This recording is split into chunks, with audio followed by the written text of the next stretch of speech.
জ্ঞান এই গ্রুপেই আপনাদের টোটাল ক্লাসটা শেষ করে দিব। বলেন, একটু শেয়ার দিয়ে দেন, আমিও একটু শেয়ার দিয়ে দিচ্ছি।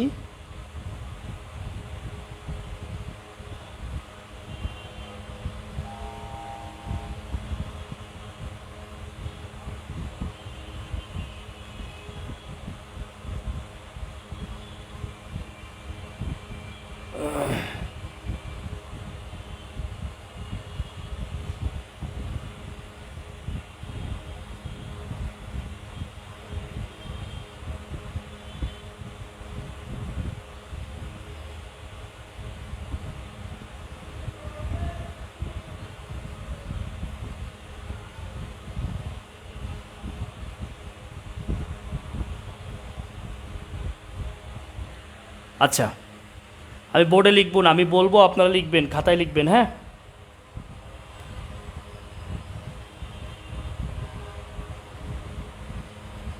একদম সাজেশন ক্লাস।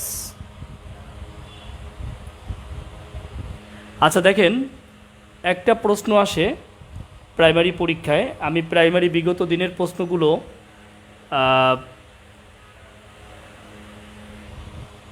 মানে আমি খেয়াল করেছি, বিগত 12 বছরে প্রাইমারি পরীক্ষায় কোন ধরনের প্রশ্ন আসছে এই প্রশ্নগুলো আমি দেখেছি। তো দেখে আমি চিন্তা করলাম যে আসলে এই পরীক্ষার প্রশ্নগুলো কোন জায়গা থেকে বেশি হচ্ছে। এই চেষ্টাটা করেছি এবং শেষ পর্যন্ত যা পেয়েছি সেটাই আপনাদের সাথে শেয়ার করব। আমি আরেকটা শেয়ার দিচ্ছি, আমিও শেয়ার দিচ্ছি, আপনারাও একটু শেয়ার দেন।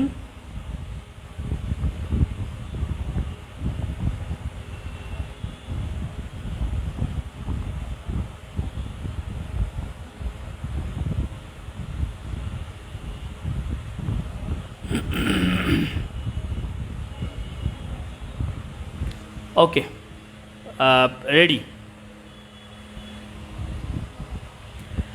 লেখেন, প্রথমেই লেখেন স্থল বেষ্টিত রাষ্ট্র, ল্যান্ডলক কান্ট্রি। আজকে যা পড়াবো এগুলোই খাতা দেখে যাবেন, enough. Landlock country. Even Ukraine যুদ্ধ থেকে প্রাইমারি পরীক্ষায় কেমন প্রশ্ন হতে পারে সেই তথ্যটাও আপনি পাবেন।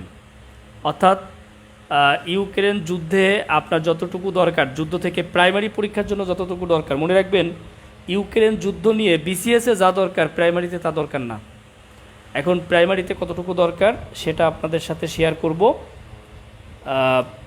স্থল বেষ্টিত রাষ্ট্র, যার ইংরেজি হচ্ছে ল্যান্ডলক কান্ট্রি, ল্যান্ডলকড কান্ট্রি।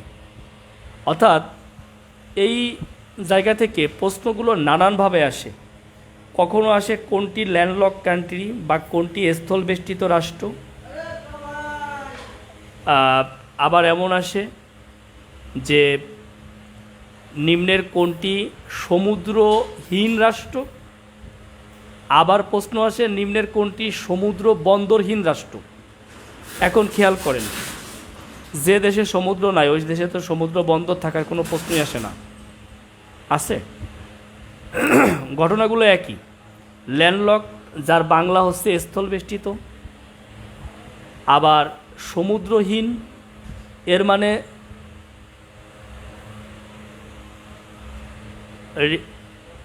মানে হচ্ছে না, এর বাইরে পড়ার দরকার নেই। সমুদ্রহীন রাষ্ট্র এর মানে হলো এই রাষ্ট্রের কোনো সমুদ্র নাই, চারপাশে কি স্থলবেষ্টিত, ল্যান্ডলকড। আবার বলল যে সমুদ্র বন্দরহীন, এর মানেও হইল এই রাষ্ট্রের সমুদ্র নাই তাই বন্দর নাই। পৃথিবীতে এমন রাষ্ট্রের সংখ্যা আছে 45টি। আপনাকে 45টি পড়তে হবে না। পৃথিবীতে এমন রাষ্ট্রের সংখ্যা কয়টা? 45টি। হয়তো এই কথাগুলো বা এই ক্লাসটা আপনারা এর আগেও আমার কাছে করছেন, কিন্তু আজকে একদম সাজেশনে চলে যাচ্ছি। একদম সাজেশন ক্লাস, যেখান থেকে আপনি প্রশ্ন কমন পাবেন। এবং আমি আলোচনার পর বলবো আপনি এই আলোচনার মধ্য থেকে একটা প্রশ্ন পাবেন, এই আলোচনার মধ্য থেকে 2টা প্রশ্ন পাবেন। আপনাকে এটা আমি বলবো, বাকিটা পড়ে মনে রাখার দায়িত্ব আপনার। তাহলে পৃথিবীতে ল্যান্ডলক কান্ট্রি হচ্ছে 45টি। এশিয়ায় 11টি, আফ্রিকায় 16টি, ইউরোপে 16টি, দক্ষিণ আমেরিকায় 2টি, 45টি হয়ে গেল। এশিয়ায় 11টি, আফ্রিকায় 16টি, ইউরোপে 16টি, দক্ষিণ আমেরিকায় 2টি। লিখে নেন, এশিয়ায় 11, আফ্রিকায় 16, ইউরোপে 16 আর দক্ষিণ আমেরিকায় 2টি। এবার সবচেয়ে বেশি প্রশ্ন আসে এশিয়া থেকে, অর্থাৎ এশিয়ার ল্যান্ডলক থেকে বেশি প্রশ্ন আসতে পারে। এই জন্য এশিয়ার ল্যান্ডলক কান্ট্রিগুলো আপনার চেনা দরকার। তো এশিয়ার ল্যান্ডলক চিনতে গিয়ে আপনি যে কাজটি করবেন, যেমন এশিয়ায় 44টি স্বাধীন রাষ্ট্র আছে, এর মধ্যে একটা অঞ্চল আছে যার নাম দক্ষিণ পূর্ব এশিয়া। এই দক্ষিণ পূর্ব এশিয়ার একটা মাত্র দেশ যেটা ল্যান্ডলকড, সেটার নাম হলো লাওস। তাহলে আপনি প্রথমে লিখবেন দক্ষিণ পূর্ব এশিয়ার লাওস, ল্যান্ডলক কান্ট্রি। এখন অনেক সময় প্রশ্ন এই টাইপের হতে পারে, নিম্নের কোনটি দক্ষিণ পূর্ব এশিয়ার স্থল বেষ্টিত রাষ্ট্র? তখন কিন্তু আপনি যদি জানা না থাকে তখন কিন্তু বিপদে পড়বেন। তাহলে এইটা গেল হচ্ছে দক্ষিণ পূর্ব এশিয়ার ল্যান্ডলকড। আপনারা জানেন এশিয়ায় আরেকটা অঞ্চল আছে যাকে বলি দূরপ্রাচ্য। এই দূরপ্রাচ্যের মধ্যে মঙ্গোলিয়া বা নিকট প্রাচ্য, এই যে মঙ্গোলিয়া, এই মঙ্গোলিয়াটা ল্যান্ডলক কান্ট্রি। তাহলে দক্ষিণ পূর্ব এশিয়ার পেলাম আমরা কি? লাওস। আর দূরপ্রাচ্যের কি পেলাম? দূরপ্রাচ্যের পেলাম হচ্ছে মঙ্গোলিয়া। তাহলে লেখেন মঙ্গোলিয়া, লাওস, দুই জায়গায় 2টা আমরা দেখালাম। এই 2টা আসার সম্ভাবনা আগামী প্রাইমারি পরীক্ষায় সবচেয়ে বেশি, কারণ এর আগে যা আসছে দক্ষিণ এশিয়া থেকে আসছে, এখন দক্ষিণ পূর্ব এশিয়া বা দূরপ্রাচ্য থেকে আসতে পারে। আরেকবার বলছি, দক্ষিণ পূর্ব এশিয়ার লাওস আর দূরপ্রাচ্যের মঙ্গোলিয়া, এই 2টা রাষ্ট্র লিখে নেন।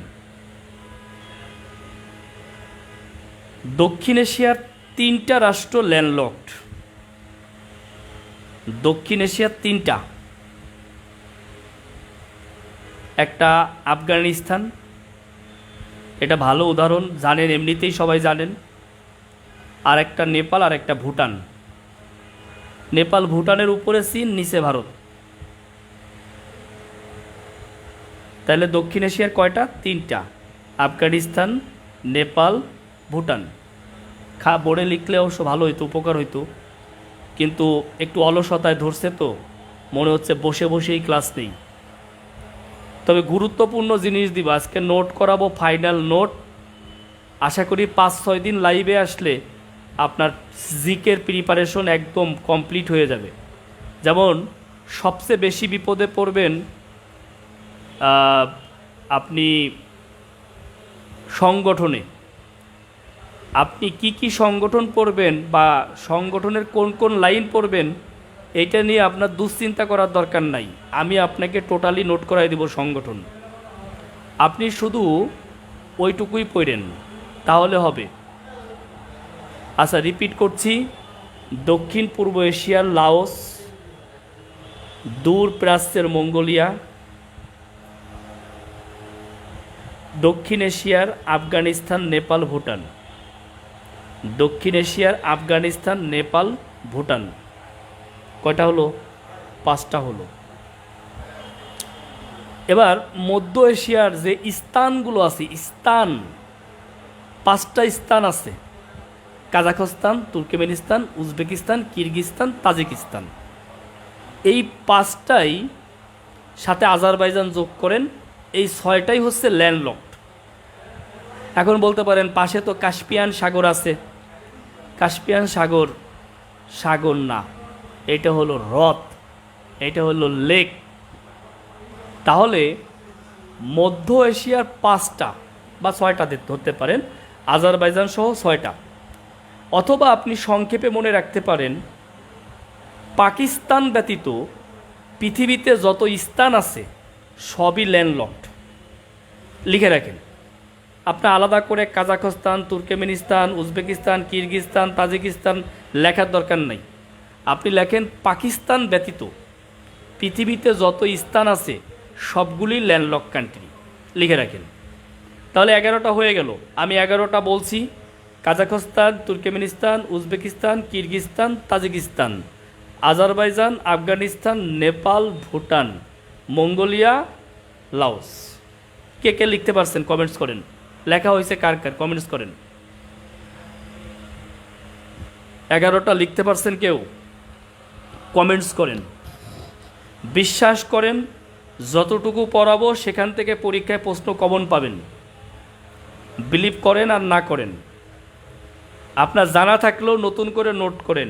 এই নোট নিয়ে পরীক্ষার হলে যায়েন, পাশ করবেন, মানে সাধারণ জ্ঞানে পাশ করবেন। লাইভটা একটু বেশি বেশি শেয়ার দেন। বেশি বেশি শেয়ার দিলে অন্যরাও দেখার সুযোগ পাবে। আমিও খুব ইমপ্রেসড হব এবং দীর্ঘ সময় সার্ভিস দেওয়ার মানসিকতা পোষণ করব। বুঝতে পেরেছেন? আচ্ছা, লিখছেন। 11টা লেখা শেষ, তাই তো? গুড। এবার আমি বলছি ল্যান্ডলক কান্ট্রি 45টা। আর লাগবে না। আপনি এই 11টা প্রাইমারি পরীক্ষার জন্য মনে রাখলেই হবে। স্টার চিহ্ন দিয়ে রাখেন লাওস আর মঙ্গোলিয়ার পাশে। এই দুইটার পাশে স্টার চিহ্ন দিয়ে রাখেন। এই দুইটা পরীক্ষায় আসতে পারে, দুইটা যে কোনো একটা পরীক্ষায় আসতে পারে। এই দুইটার পাশে স্টার চিহ্ন দেন। হ্যাঁ, কি কি? Laos, Mongolia. এই দুইটা থেকে আসার সম্ভাবনা অনেক বেশি। একটু স্টার চিহ্ন দিয়ে রাখেন। হ্যাঁ, যারা শেয়ার দিয়েছেন তারা ডান লেখেন। যারা শেয়ার দিয়েছেন, হ্যাঁ, প্রতিদিনই ক্লাস নেব। আগামী 17, 18, 19 3 দিন আমি ছুটিতে আছি। এই 3 দিন টানা ক্লাস নিয়ে প্রাইমারি জিকে শেষ করব। আপনি এই গ্রুপের সাথেই থাকেন। আর একবার বলবো, Laos, Mongolia, Nepal, Bhutan, Afghanistan, Azerbaijan, Kazakhstan, Turkmenistan, Uzbekistan, Kyrgyzstan, Tajikistan. এই 11টা। ঠিক আছে? 11টা। উড়াধুরা পড়ব, কোনো সিকোয়েন্স নাই। যেখান থেকে প্রশ্ন হবে, গত 12 বছরে যে জায়গা থেকে প্রশ্ন হয়েছে ওই জায়গাটা পড়ব। উড়াধুরা, কোনো ইয়া নাই। এমন না যে মহাদেশ শুরু করছি, মহাদেশ শেষ করব, এই শেষ করব, শেষ করব না। একদম একদম একটা খাতায় নোট হবে। এই নোটটা রিভিশন দিয়ে পরীক্ষার হলে যাবেন। কথা শেষ। বুঝতে পারছেন? ওকে। এবার আসেন আমরা ল্যান্ডলক কান্ট্রি পড়লাম। আচ্ছা, ল্যান্ডলক কান্ট্রি পড়লাম। এবার লেখেন ছিদ্রায়িত রাষ্ট্র। ছিদ্রায়িত রাষ্ট্র লেখেন। এখান থেকেও প্রশ্ন হতে পারে। ছিদ্রায়িত রাষ্ট্র। ভাই পরীক্ষা হবে, এইসব রিট টিটে কিছু হবে না, টেনশন করেন না। পরীক্ষা হবে, পরীক্ষা হবে, এই চিন্তা করে পড়েন। পরীক্ষা হবে হবে না এইসব চিন্তা আপনার না। আপনার কাজ হলো পড়া। পড়েন প্লিজ। এইসব নিয়ে আর কেউ প্রশ্ন করেন না। আজকে এইসব ব্যাপার ক্লিয়ার গতদিন করছি, ওইটা নিয়ে আজকে আর কথা বলবো না। আজকে শুধু পড়াবো, ঠিক আছে? কালকে পড়াবো না, কালকে কোনো ক্লাস হবে না। 17, 18, 19 এই 3 দিন এই 7টার সময় আপনার কমপ্লিট হয়ে যাবে, জিকে কমপ্লিট হয়ে যাবে। এবার লেখেন ছিদ্রায়িত রাষ্ট্র পৃথিবীতে 2টি। লেখেন ছিদ্রায়িত রাষ্ট্র পৃথিবীতে 2টি, একটা ইতালি আর একটা দক্ষিণ আফ্রিকা। সংজ্ঞা লেখার দরকার নাই, কারণ আপনার প্রাইমারিতে এমন সংজ্ঞা আসবে না। একটা স্বাধীন সার্বভৌম রাষ্ট্রের মধ্যে আরও এক বা একাধিক স্বাধীন রাষ্ট্র থাকলে ওই রাষ্ট্রকে ছিদ্রায়িত রাষ্ট্র বলা হয়। কোন রাষ্ট্রকে? যে রাষ্ট্রের মধ্যে থাকে ওই রাষ্ট্রকে ছিদ্রায়িত রাষ্ট্র বলা হয়। প্রাইমারি পরীক্ষায় কেমন প্রশ্ন হতে পারে? নিম্নের কোনটি ছিদ্রায়িত রাষ্ট্র বা ছিদ্রায়িত রাষ্ট্র নয়? প্রশ্নটা এরকম হবে, নিম্নের কোনটি ছিদ্রায়িত রাষ্ট্র? আপনি উত্তর দিবেন, একটা মনে রাখবেন ইতালি, ইউরোপের ইতালি, আর একটা হলো আফ্রিকার দক্ষিণ আফ্রিকা। তাহলে মনে রাখবেন ইতালি আর কি দক্ষিণ আফ্রিকা, এই দুইটা রাষ্ট্র আপনি মনে রাখবেন। তাহলে এই প্রশ্ন আসলে আপনি উত্তর করতে পারবেন। প্রশ্ন কিন্তু কঠিন হবে না, প্রশ্ন হবে নিম্নের কোনটি ছিদ্রায়িত রাষ্ট্র নয় বা হয়। এই নয়, হয়, নট, নো এগুলো নিয়ে আমরা খুব বিপদে পড়ি। আশা করি আর বিপদে পড়বেন না। আমি সবাইকে একটা কথা বলি, প্রশ্ন শেষ পর্যন্ত পড়েন, না পড়ে উত্তর দেন না। এটা আমাদের একটা প্রবলেম। আমরা প্রশ্ন পুরোপুরি না পড়ে উত্তর দেই, তখন কিন্তু খুব বিপদে পড়ি। প্রশ্ন পড়তে হবে এবং প্রশ্নের শেষ ওয়ার্ডটা পড়তে হবে। শেষ ওয়ার্ডে গণ্ডগোল থাকে, ওইখানে একটা নয় দিয়ে দেয়, আপনি তো হয় উত্তর দিয়ে দিছেন। আচ্ছা, ছিদ্রায়িত রাষ্ট্র গেল। আরেকটা জায়গা থেকে প্রশ্ন হতে পারে, সেটা হলো হর্ন অফ আফ্রিকা। এগুলো পারেন সবাই, কিন্তু আমি সাজেশন দিয়ে দিচ্ছি। লেখেন হর্ন অফ আফ্রিকা অথবা আফ্রিকার শিং। হর্ন অফ আফ্রিকা লেখেন, horn of Africa, horn of Africa লেখেন। আচ্ছা, আফ্রিকার উত্তর এবং পূর্ব দিকের একটা অংশ যেটি ভারত মহাসাগরের দিকে এরকম শিংয়ের মতো ওই অংশটাকে, মানে যে ভূখণ্ডটি ভারত মহাসাগরের দিকে শিংয়ের মতো বর্ধিত, ওই অংশকে বলা হয় হর্ন অফ আফ্রিকা। ইতালি আর কি, ইতালি আর দক্ষিণ আফ্রিকা, আফরিন, ইতালি আর দক্ষিণ আফ্রিকা। আচ্ছা, আমি বলতেছিলাম আফ্রিকার উত্তর পূর্বের একটা অংশ, যে অংশটি ভারত মহাসাগরের দিকে শিংয়ের মতো বর্ধিত, মানে এর ভূখণ্ডটা শিংয়ের মতো বর্ধিত, এই অংশটাকে বলা হয় হর্ন অফ আফ্রিকা। কথা বুঝতে পারছেন? এখন আপনার পরীক্ষায় এই প্রশ্ন আসবে না, আপনার পরীক্ষায় আসবে নিম্নের কোনটি হর্ন অফ আফ্রিকার দেশ, অথবা নিম্নের কোনটি হর্ন অফ আফ্রিকার দেশ নয়। তাহলে হর্ন অফ আফ্রিকার দেশগুলো একটু লেখেন, কোন দেশগুলো হর্ন অফ আফ্রিকার লেখেন। ইথিওপিয়া এক নম্বরে লেখেন, ইথিওপিয়া। 2 নম্বরে লেখেন ইরিত্রিয়া, ইথিওপিয়া, ইরিত্রিয়া। 3 নম্বরে লেখেন সোমালিয়া। 4 নম্বরে লেখেন Djibouti. Ethiopia, Eritrea, Somalia, Djibouti লেখেন। Ethiopia, Eritrea, Somalia, Djibouti. তাহলে পরীক্ষায় কি আসবে? পরীক্ষায় আসবে নিচের কোনটি হর্ন অফ আফ্রিকার দেশ, বা নিম্নের কোনটি হর্ন অফ আফ্রিকার দেশ নয়। আপনি যদি এই চারটা যদি হয় আসে, তাহলে এই চারটা মনে থাকলে হয় আর নয়, প্রশ্ন যাই হোক আপনি উত্তর করতে পারবেন। তাহলে দেখেন ইথিওপিয়া, ইরিত্রিয়া, জিবুতি, সোমালিয়া, চারটা। এখন একটু কঠিন প্রশ্ন যদি হর্ন অফ আফ্রিকা থেকে হয়, তাহলে প্রশ্ন হতে পারে হর্ন অফ আফ্রিকার সবচেয়ে বড় দেশ কোনটি। তাহলে ইথিওপিয়ার পাশে লেখেন বৃহত্তম, ইথিওপিয়ার পাশে লিখবেন বৃহত্তম। হর্ন অফ আফ্রিকার সবচেয়ে বড় রাষ্ট্র হচ্ছে ইথিওপিয়া, এটা ইথিওপিয়ার পাশে লিখবেন, কেমন? আচ্ছা, আবার বলতে পারে সবচেয়ে ছোট কোনটা, তাহলে জিবুতির পাশে লেখেন ক্ষুদ্রতম, জিবুতির পাশে লেখেন ক্ষুদ্রতম, জিবুতির পাশে লিখবেন ক্ষুদ্রতম, ঠিক আছে? লেখেন। আর একটা প্রশ্ন হতে পারে এখান থেকে, সেটা হলো আসল হর্ন অফ আফ্রিকা কোনটা। আসল যদি বলে যে আসলে অরিজিনাল হর্ন অফ আফ্রিকা কোনটা, কারণ শিংয়ের একদম মাথা, যে অংশটা আপনার ভারত মহাসাগরের দিকে সুচালোভাবে বর্ধিত, সেই অংশটা বা সেই জায়গার দেশ কোনটা। প্রশ্নটা এমন হইতে পারে, আসল হর্ন অফ আফ্রিকা কোনটি? আপনি উত্তর দিবেন সোমালিয়া। মানে ঘটনা হইল, দেখেন এই যে ধরেন এইটা হলো শিং,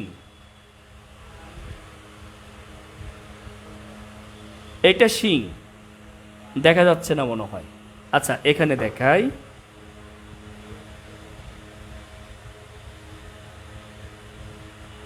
বা ওখানেও দেখতে পাচ্ছেন না। এই যে যে দেখতে পাচ্ছেন যে শিংয়ের এই যে অংশটা আসল, অর্থাৎ এই জায়গায় কোন রাষ্ট্রটা, এই জন্য বলতে পারে আসল হর্ন অফ আফ্রিকা কোনটা, তখন আপনি দিবেন কি সোমালিয়া।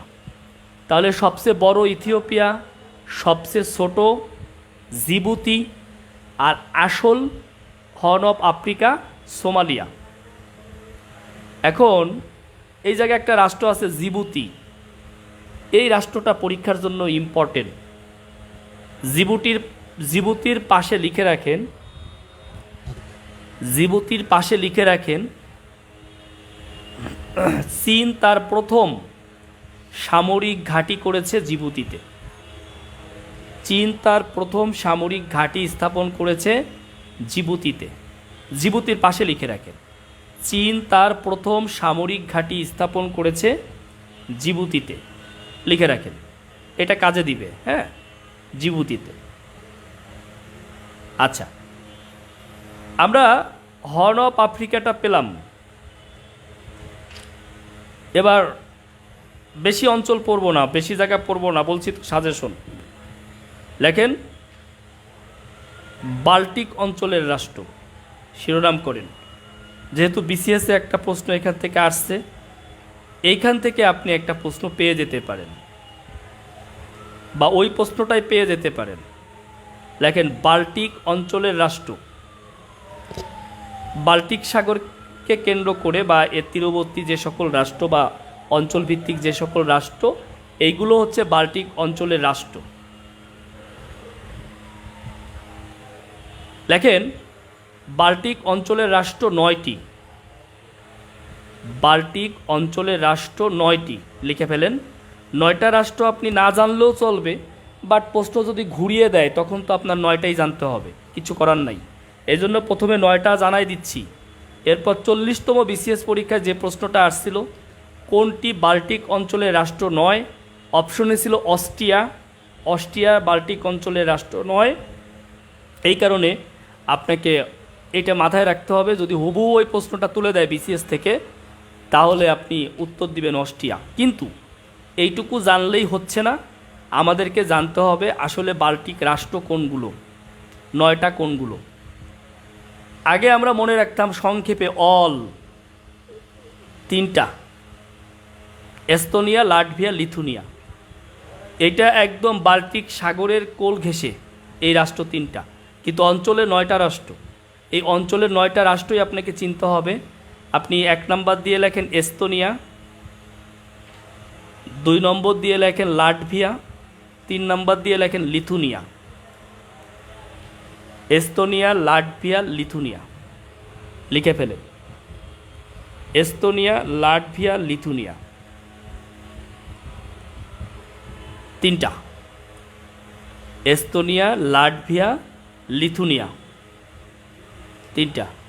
4 নম্বরে লেখেন, দেখেন দ্বিতীয় বিশ্বযুদ্ধে কী হয়েছে, জার্মানি পোল্যান্ডকে আক্রমণ করছে, তারপর রাশিয়াকে। আর এই পোল্যান্ডকে নিয়ে কারাকারি ছিল রাশিয়ার জার্মানির মধ্যে। তাহলে জার্মানি, পোল্যান্ড, রাশিয়া, এই 3টেই বাল্টিক অঞ্চল। এভাবে মনে রাখলাম আর কি।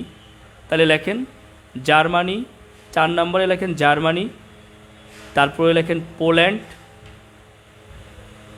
তারপরে লেখেন রাশিয়া। জার্মানি, পোল্যান্ড, রাশিয়া, হয়ে গেল 6টা। জার্মানি, পোল্যান্ড, রাশিয়া, কটা হলো? 6টা হলো। Germany, Poland, Russia. এরপরে লেখেন জার্মানি, পোল্যান্ড, রাশিয়ার পরে লেখেন Finland, Norway, Sweden. Finland, Norway, Sweden. Finland, Norway, Sweden. এই বইটা যে সংগ্রহ করেন নাই, আর 5 কপি বই আছে, 5 কপি বই আছে। প্রাইমারি ভ্যাকসিন লাগলে সংগ্রহ করতে পারেন। এই দেখেন সাধারণ জ্ঞানের একদম সাজেশন দেওয়া, সাজেশনের আনসার করা, দেখেন টোটালি সাধারণ জ্ঞান একদম যতটুকু প্রয়োজন, শুধু এই কয়দিন দাগায় দাগায় পড়বেন। আমি যা একদম সংক্ষিপ্ত একদম 5টা বই আছে boykorai.com-এ, আর নীলক্ষেতে মামুন বুক সহ মাইশা বুক 2-4টা লাইব্রেরিতে আছে, হয়তো 5-10 কপি থাকতে পারে, আই ডোন্ট নো। বাট অনলাইনে যারা নেবেন এটা 250 টাকা। অনলাইনে যারা নেবেন তারা মামুন বুকস অথবা boykorai.com থেকে নিতে পারেন। 5 কপি বই আছে। আচ্ছা, এবার আসেন, 9টা রাষ্ট্র পেয়ে গেছি। আমি আরেকবার বলতেছি, মিলাই নেন। Estonia, Latvia, Lithuania, Germany, Poland, Russia, Finland, Norway, Sweden. এটা সবচেয়ে ভালো হয় কি, মানচিত্র দেখে দেখে যদি পড়েন, বাল্টিক সাগরটাকে একটু দেখলেন, বাল্টিক সাগরে নেমে একটু গোসল করলেন, একটু ভাসলেন বাল্টিক সাগরের উপরে, সাথে যদি সে থাকে তাহলে তো কোনো কথাই নেই। কল্পনায় মানুষ অনেক কিছু করতে পারে, জানেন তো। আমাদের ব্রেন কোনটা ইমাজিন আর কোনটা রিয়েলিটি এটা বোঝে না। এই জন্য ইমাজিন করে আমরা অনেক কিছু কল্পনায় করে ফেলি। কল্পনায় কিন্তু অনেক কিছু হয়, খালি বাচ্চাটাই হয় না, সব হয়। তো আপনি কল্পনায় কিন্তু বাল্টিক সাগরে ঝাঁপ দিতে পারেন, ছোট পোশাক পরে কিন্তু নেমে যেতে পারেন। নেমে দেখলেন চারপাশে কোন রাষ্ট্রগুলো আসছে, যা ফান করলাম। কিন্তু মজার বিষয় হলো, যদি মানচিত্র দেখে পড়েন তাহলে কিন্তু আপনার মুখস্থ হয়ে যাবে। বাংলা বাজার কাজলে, যারা বাংলা বাজারের আশেপাশে আছেন, কাজলে বই পেতে পারেন। কাজলে বইটার নাম প্রাইমারি ভ্যাকসিন, আমার নাম বললেই হবে। আর অথবা এটা করোনার ভ্যাকসিন না, এটা প্রাইমারি ভ্যাকসিন, নাম বললেই হবে। বাংলাদেশে এটাই বিখ্যাত নাম, এবং ঘরে ঘরে, সবার ঘরে ঘরে এই সাজেশন বইটা আছে। অনেক স্টুডেন্টের ঘরে ঘরে এই বইটা আছে। আচ্ছা, আমরা পড়া থেকে যেন অন্যদিকে না যাই, না বিজ্ঞাপন, না অন্য কোনো কথা। হেয়ার স্টাইল অসাধারণ, থ্যাংক ইউ।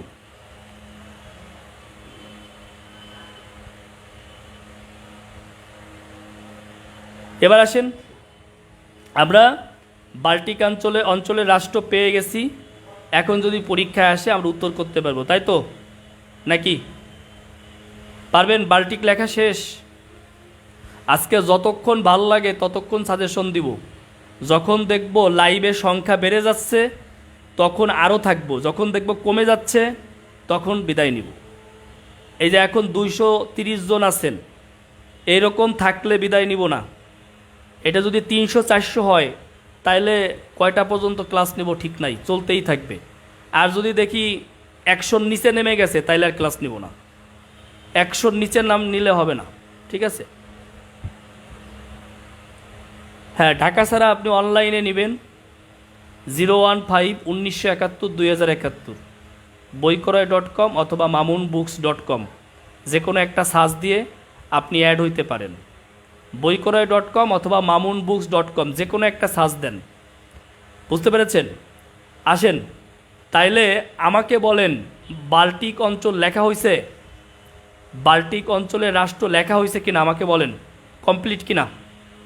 আমি অন্যটায় যাব, কমেন্টস করেন। অন্যটায় যাব, কমেন্টস করেন, তাড়াতাড়ি কমেন্টস করেন। 9টা রাষ্ট্র লিখছেন? আরে আমার পাঞ্জাবিতে সুন্দর লাগছে, এটা আপনার এখন দরকার না। আপনার দরকার একটা চাকরি, বাদ দেন, পরে প্রশংসা করেন, পরে প্রশংসা পরে। এবং খাতায় লিখে রাখেন 17, 18, 19 3 দিন সন্ধ্যা 7টায় না 8টায় ক্লাস হবে, 8টায় লিখে রাখেন। 17, 18, 19 3 দিন 8টায় ফ্রি ক্লাস হবে।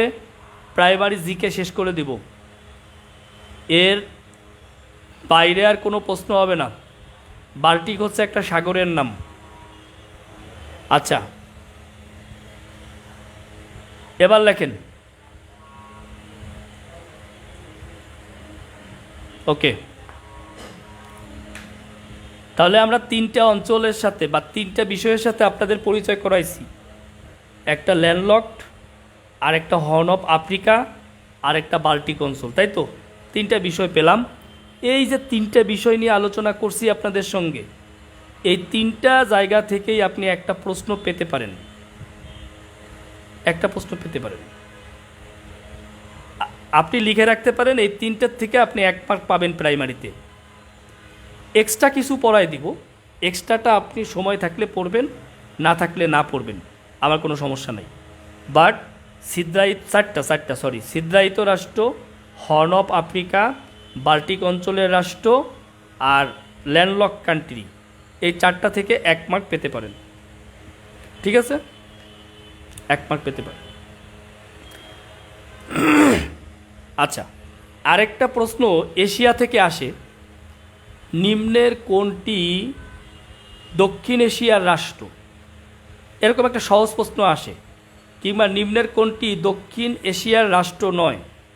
আই থিঙ্ক দক্ষিণ এশিয়ার 8টা রাষ্ট্র সার্কের সদস্য, এটা আমরা জানি। 8টা রাষ্ট্র আমরা চিনি, তাই তো?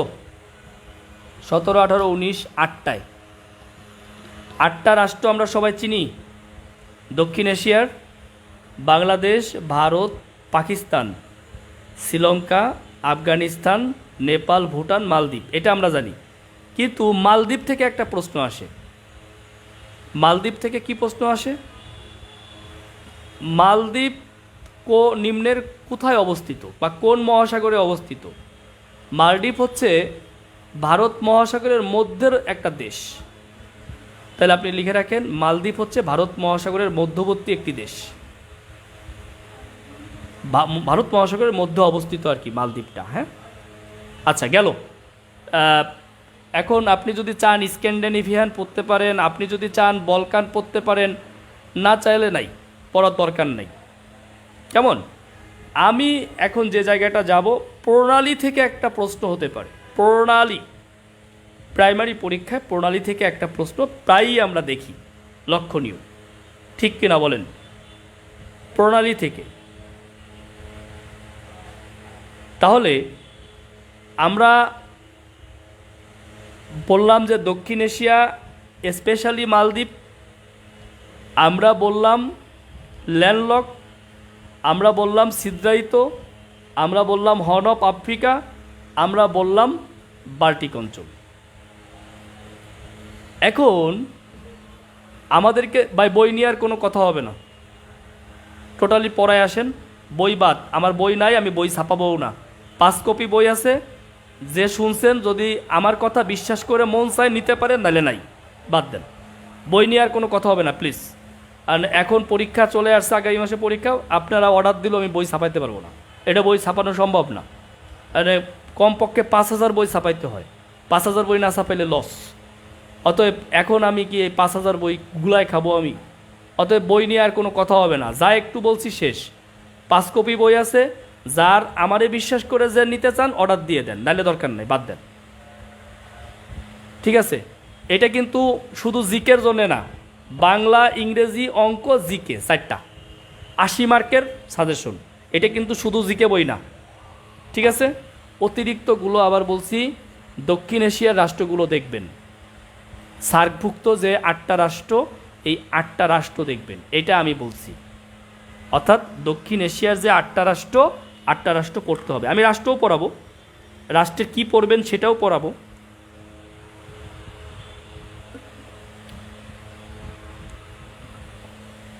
এবার আসেন, লেখেন প্রণালী। প্রণালী তো জানেন যে 2টা জলসীমানাকে সংযুক্ত করে,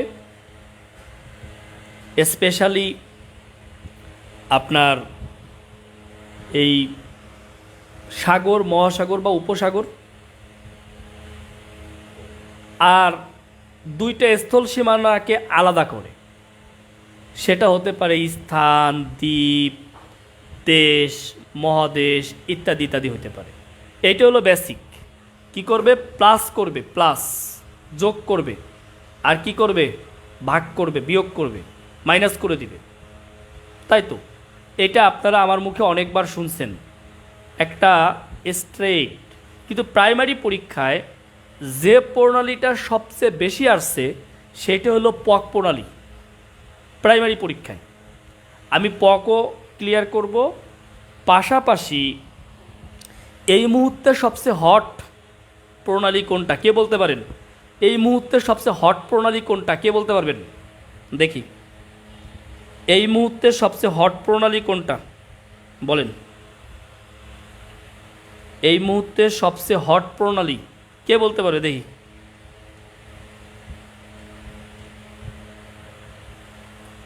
কে বলতে পারবেন এই মুহূর্তে সবচেয়ে হট প্রণালী কোনটা? সবচেয়ে হট। আমি আজকে দেখতে চাই কোন প্রণালীটা সবচেয়ে হট প্রণালী। না, এখন পর্যন্ত হয় নাই, লিখতে থাকেন, লিখতে থাকেন, এখন পর্যন্ত হয় নাই। এবং আপনারা যারা আমার কাছে পড়ছেন তাদেরকেও পড়াইনি। এই মুহূর্তে সবচেয়ে হট প্রণালী কোনটা বলেন?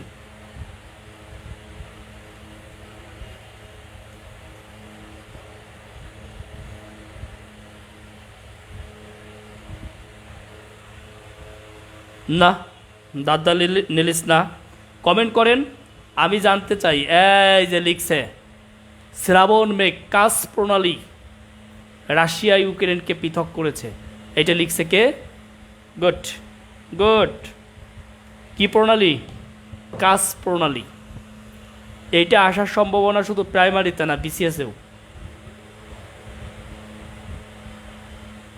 কাস প্রণালী, ইয়েস। এই যে এখন অনেকে লিখতেছে, বাহ, কাস প্রণালী। হ্যাঁ, একজন লেখেন তো কোনটা কোনটা সংযুক্ত করছে আর কোনটা বিয়োজন করছে, আলাদা করছে কোনটা কোনটা, আর সংযুক্ত করছে কোনটা কোনটা। একজন লেখেন তো দেখি, কাস প্রণালী কোনটা সংযুক্ত করছে আর কোনটা আলাদা করছে, লেখেন তো। আসবে কোনটা থেকে কোনটা পৃথক করছে, এটা আসবে পরীক্ষায়। বসফরাস না, কাস প্রণালীটা লেখেন, কার সাথে কার আলাদা করছে, শুধু এইটুকু লেখেন।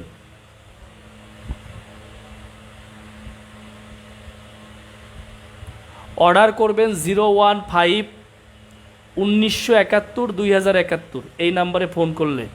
কি আবার বলি, 015-1971-2071 এই নাম্বারে ফোন করলেই পেয়ে যাবেন। এই যে 015-1971-2071 boykoray.com, উল্টা দেখা যাচ্ছে যদিও। হ্যাঁ, ক্রিমিয়া বা ইউক্রেন, মানে ক্রিমিয়া থেকে ইউক্রেন, কাস উপসাগর, কৃষ্ণ সাগর। ইয়েস। আচ্ছা, সবাই মনে রাখেন ক্রিমিয়া থেকে ইউক্রেনকে পৃথক করছে, আর কিছু লাগবে না। একজন তো রাশিয়া লিখছেন, ক্রিমিয়া তো রাশিয়া নিয়েই নিছে, সমস্যা কি? কিন্তু এইটা আপনাকে মাথায় রাখতে হবে, ক্রিমিয়া থেকে ইউক্রেন, এইটা মাথায় রাখতে হবে আপনাকে। আচ্ছা, আমরা যে যে প্রণালীগুলো পড়ব, প্রণালী বিস্তারিত পড়ব না। প্রাইমারি পরীক্ষায় ডিরেক্ট কী প্রশ্ন আসতে পারে শুধু ওইটুকু পড়ব আমরা। যেমন আসতে পারে, এশিয়া থেকে আমেরিকা পৃথক করছে কোন প্রণালী? লিখে রাখেন, এশিয়া থেকে আমেরিকাকে বা উত্তর আমেরিকাকে পৃথক করে বেরিং প্রণালী লেখেন। এগুলো ডিটেলস আমি বুঝাইতে পারি, বেসিক আমি বুঝাইতে পারি, আপনারা জানেন। রাশিয়ার যে অংশ, মানে রাশিয়া থেকে আলাস্কাকে পৃথক করছে, অথবা এশিয়া থেকে উত্তর আমেরিকাকে পৃথক করছে, এই প্রণালীটার নাম বেরিং প্রণালী। তাহলে প্রাইমারি পরীক্ষায় কি আসতে পারে? এশিয়া থেকে উত্তর আমেরিকা পৃথক করেছে বা এশিয়া থেকে আমেরিকাকে পৃথক করেছে কোন প্রণালী? কী লিখবেন? কী লিখবেন? বেরিং প্রণালী। যুক্ত করছে কোনটা, এটা আসবে না, পৃথকটা আসবে। আরেকটা শেয়ার দেন সবাই, সবাই আরেকটা শেয়ার দেন, 300 ক্রস করুক, আমার মধ্যে আরও স্পিড আসবে। শেয়ার দেন। তাহলে লেখেন, এশিয়া থেকে আমেরিকাকে পৃথক করেছে যে প্রণালী, সেটার নাম বেরিং প্রণালী। কি নাম? বেরিং প্রণালী। হ্যাঁ, এখন যদি একটু কঠিন করে দেয় তাহলে হতে পারে রাশিয়া থেকে আলাস্কা। কি হতে পারে? রাশিয়া থেকে আলাস্কা হতে পারে, একটু কঠিন যখন করে দিবে। বুঝতে পেরেছেন?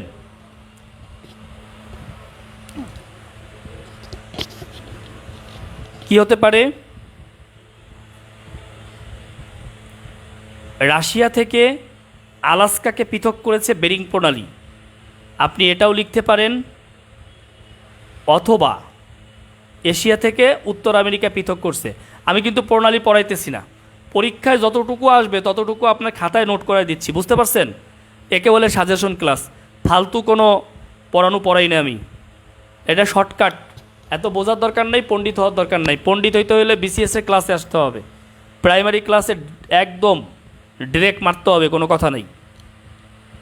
আর একটা প্রণালী যেটা হলো বাবেল মানদেব প্রণালী, 2 নম্বরে লেখেন বাবেল মানদেব। এটাও হবে কার থেকে কে আলাদা হয়েছে? বাবেল মানদেব প্রণালী এশিয়া থেকে আফ্রিকা অথবা ইয়েমেন থেকে জিবুতি, লিখে রাখেন। প্রণালী থেকে 1 মার্ক হবে, আমি যা বলতেছি, যা নোট করে দিচ্ছি তার থেকে 1 মার্ক পাবেন আপনি। তাহলে 2 মার্কের প্রস্তুতি হয়ে যাবে আমাদের। ফালতু ইনফরমেশন দেই না, ফালতু সময়ও নষ্ট করি না, আপনার সময়ও নষ্ট করব না, আমার সময়ও নষ্ট করব না, যা করব কাজে দিবে। লেখেন বাবেল মানদেব প্রণালী এশিয়া থেকে আফ্রিকাকে পৃথক করেছে, এশিয়া থেকে আফ্রিকাকে পৃথক করেছে, অথবা ইয়েমেন থেকে, এশিয়ার ইয়েমেন থেকে আফ্রিকার জিবুতিকে পৃথক করেছে। ইয়েমেন জিবুতি অথবা কি করেছে? এশিয়া থেকে আফ্রিকাকে পৃথক করেছে। সোজা সাপটা লিখে রাখেন, এখন আর পণ্ডিত হওয়ার টাইম নাই, মুখস্থ রাখেন, কাজ হয়ে যাবে, পরীক্ষার হলে কমন পাবেন। লিখছেন?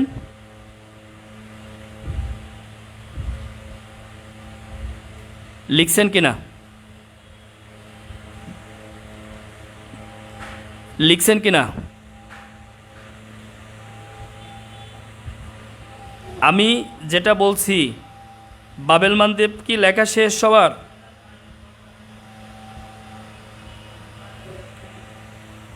বাবেল মানদেব লেখা শেষ?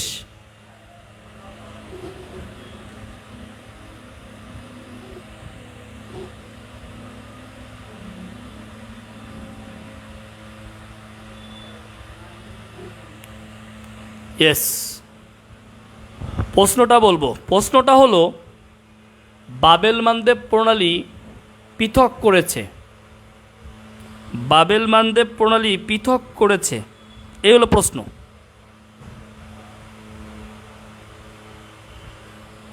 লিখে ফেলেন। আচ্ছা, এবার আসেন জিব্রাল্টার, এটা আর একটা গুরুত্বপূর্ণ, জিব্রাল্টার প্রণালী। আচ্ছা, একজন জিজ্ঞাসা করেছে বাবেল মানদেব কোন ভাষার শব্দ? বাবেল মানদেব হচ্ছে ফার্সি ভাষার শব্দ। এটা আমরা পরীক্ষায় আরবি দিয়ে একটা ভুল করি, এটা কিন্তু আরবি ভাষার শব্দ না। বাবেল মানদেব হচ্ছে ফার্সি ভাষার শব্দ, যদিও আমি বাংলা ব্যাকরণ পড়াই না, তারপরেও বললাম। অথবার পরে বলছি ইয়েমেন জিবুতিকে পৃথক করছে, ইয়েমেন থেকে জিবুতিকে পৃথক করেছে, এটা বলছি আর কি।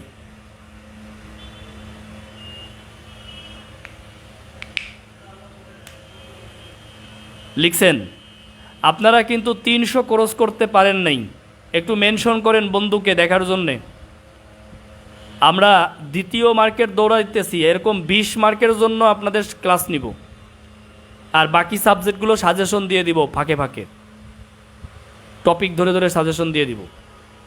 অর্থাৎ 20 মার্কের একদম ফাইনাল প্রস্তুতি পাবেন, বাকি 60 মার্কের জন্য আপনারা গাইডলাইন পাবেন, ঠিক আছে? ইয়েমেন জিবুতি, হ্যাঁ। জিব্রাল্টার লেখেন, জিব্রাল্টার প্রণালী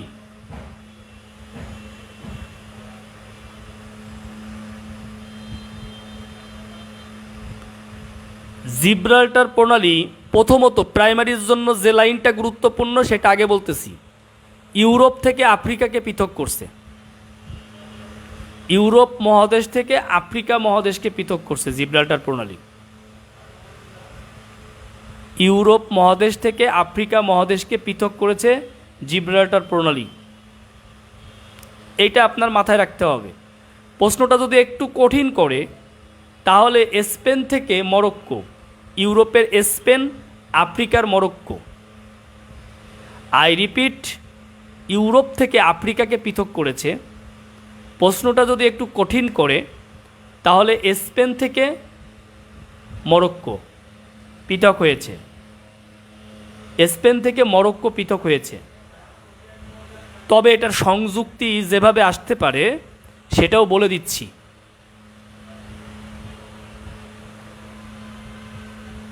আই রিপিট, জিব্রাল্টার প্রণালী ইউরোপ থেকে আফ্রিকাকে পৃথক করেছে, এটা মানচিত্রে দেখবেন। দ্বিতীয়ত আপনি লিখতে পারেন অবলিক দিয়ে, স্পেন থেকে মরক্কোকে পৃথক করছে, স্পেন থেকে মরক্কোকে পৃথক করেছে। এবার একটা প্রশ্ন এইভাবে আসছে, ভূমধ্যসাগর নিম্নের কোনটির সাথে সংযুক্ত হয়েছে? মনে রাখবেন, ভূমধ্যসাগর আটলান্টিক মহাসাগরে সংযুক্ত হয়েছে। এই যে প্রণালীটা, এই প্রণালীটাই হলো ভূমধ্যসাগর থেকে আটলান্টিকে ঢুকছে। স্পেন আর মরক্কোকে আলাদা করে দিয়ে আপনার আটলান্টিক মহাসাগর ঢুকছে কোথায়? আটলান্টিক মহাসাগর, ভূমধ্যসাগর ঢুকছে কোথায়? আটলান্টিক মহাসাগরে। বুঝতে পেরেছেন আমার কথা? নেক্সট ক্লাস 17 তারিখ, লেখা শেষ, জিব্রাল্টার শেষ। আর বেশি দিব না, 2-3টা দিব।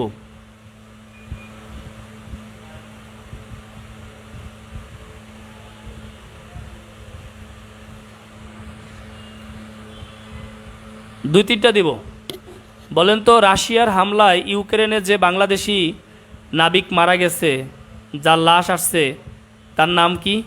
ক্যাপ্টেন, সরি, জাহাজের যে ছিল তার নামটা কি, কে বলতে পারবেন? রাশিয়ার আক্রমণে, ক্ষেপণাস্ত্রের আঘাতে যে ইউক্রেনে যে বাংলাদেশি, এই যে গতকাল লাশ আসছে, তার নাম কি? বরগুনাবাড়ি, হাদিসুর আসতে পারে পরীক্ষায়, হাদিসুর রহমান পরীক্ষায় আসতে পারে, যে কোনো পরীক্ষায় আসতে পারে। হ্যাঁ, নামটা মনে রাখতে হবে, হাদিসুর রহমান। নাম মনে রাখাও সহজ, হাদিস, হাদিস, এটা দিয়েই মনে রাখতে পারেন। আচ্ছা, জিব্রাল্টার হয়েছে সবার, তাই তো? এবার আসতে পারে, আচ্ছা কাজ প্রণালী তো বলছি, ক্রিমিয়া থেকে ইউক্রেনকে পৃথক করেছে, জাস্ট এতটুকু, আর কিচ্ছু না। ওখানে একজন জিজ্ঞাসা করছিলেন, এটা সংযুক্ত করছে কৃষ্ণ সাগরের সাথে কাস উপসাগরের। বুঝতে পারছেন? অতএব আপনাকে এটাও মনে রাখতে হবে। এবার আসেন হরমুজ প্রণালী, হরমুজ প্রণালীটা ইম্পর্টেন্ট। হরমুজ প্রণালীটা যুক্ত হয়েছে পারস্য উপসাগর আর ওমান উপসাগর। যুক্ত হয়েছে কি কি? পারস্য আর ওমান উপসাগর। হরমুজ, ভুলে আবার তরমুজ লেখেন না। হরমুজ প্রণালী যুক্ত হয়েছে পারস্য উপসাগর আর ওমান উপসাগর। কিন্তু পরীক্ষায় আসবে পৃথক হয়েছে কোন কোন রাষ্ট্র, পৃথকটা বেশি আসবে। পৃথক হয়েছে ইরান থেকে সংযুক্ত আরব আমিরাত। হরমুজ প্রণালী আলাদা করে ইরান থেকে সংযুক্ত আরব আমিরাতকে, হরমুজ প্রণালী আলাদা করে ইরান থেকে সংযুক্ত আরব আমিরাতকে লিখে ফেলেন। ইরান থেকে সংযুক্ত আরব আমিরাতকে পৃথক করে। এবার আসেন পক প্রণালী। প্রাইমারি পরীক্ষায় যদি পক আসে, ভারত শ্রীলঙ্কাকে পৃথক করছে কোন প্রণালী? পক প্রণালী। আর 2টা দেব, বেশি দিব না। প্রাইমারি পরীক্ষায় একটা প্রণালী আসবে এবং এখান থেকেই কমন পাবেন। কমেন্টসে লেখেন, আমি পড়াইতে থাকি, আপনারা উত্তর দিতে থাকেন। পৃথিবীর সবচেয়ে বড় প্রণালী কোনটা? লেখেন তো।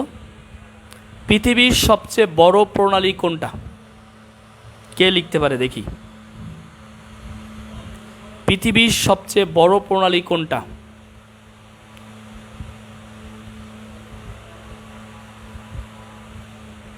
লেখেন। আচ্ছা, পক প্রণালী বলছি, ভারত শ্রীলঙ্কা পৃথক। মালাক্কা প্রণালী ইন্দোনেশিয়ার দুইটা দ্বীপকে আলাদা করছে। হচ্ছে না। জিব্রাল্টার, বাবেল বান্দে, পানামা, কোনোটাই না, হচ্ছে না, হয় নাই। পৃথিবীর সবচেয়ে বড় প্রণালী শ্রাবণ মেঘ, সোজিনিয়াস। শ্রাবণ মেঘ তাতার প্রণালী বলছে, সঠিক উত্তর তাতার প্রণালী। সঠিক উত্তর তাতার প্রণালী। ওকটক সাগর আর জাপান সাগরকে সংযুক্ত করে, আর রাশিয়া থেকে শাখালিন দ্বীপকে পৃথক করে। আর পড়তে হবে না, সবচেয়ে বড় প্রণালী তাতার, এইটুক জানা থাকলেই হবে। মালাক্কা প্রণালী দুইটা দ্বীপকে আলাদা করছে ইন্দোনেশিয়ার। পরীক্ষায় আসলে প্রশ্নটা এরকম হবে যে ইন্দোনেশিয়ার দুইটি দ্বীপকে পৃথক করে কোন প্রণালী, অথবা আপনার হচ্ছে এটাও হতে পারে যে সুন্দা, না আপনি লিখতে পারেন সুমাত্রা। সুমাত্রা থেকে পৃথক করে কাকে?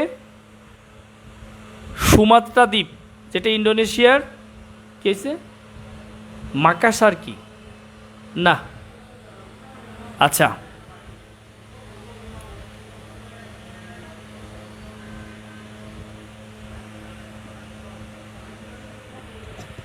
বলেন সুমাত্রা থেকে কাকে পৃথক করছে? সুমাত্রা থেকে কাকে পৃথক করছে মালাক্কা প্রণালী?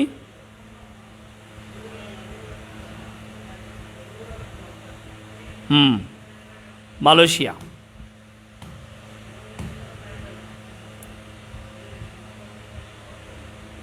আচ্ছা, আরেকটা লাস্ট লেখেন। কিউবা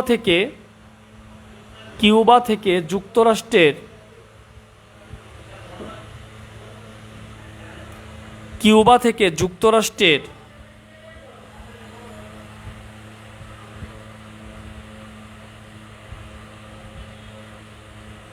ফ্লোরিডাকে পৃথক করেছে ফ্লোরিডা প্রণালী। কিউবা থেকে যুক্তরাষ্ট্রের ফ্লোরিডাকে পৃথক করেছে ফ্লোরিডা প্রণালী। প্রণালী শেষ, প্রণালী আর পড়তে হবে না। তাহলে প্রণালী থেকে 1 মার্ক। যদি প্রণালী থেকে প্রশ্ন আসে, আমি যা বলছি এখান থেকে আপনি প্রশ্ন পাবেন। সাবসিডিয়ারি নিচ্ছি, এক্সট্রা লেখেন অতিরিক্ত। অর্থাৎ যদি প্রণালী থেকে না আসে তাহলে কোন জায়গা থেকে প্রশ্ন আসবে এটা তো জানতে হবে আপনার। এই জন্য আর অল্প কিছু তথ্য দিয়ে দিচ্ছি। প্রণালী শেষ, আর অল্প কিছু তথ্য দিচ্ছি, লিখে নেন।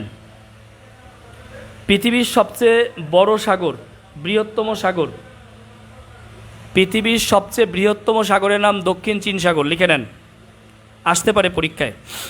পৃথিবীর সবচেয়ে বৃহত্তম সাগর হচ্ছে দক্ষিণ চীন সাগর। পৃথিবীর সবচেয়ে বৃহত্তম সাগর হচ্ছে দক্ষিণ চীন সাগর।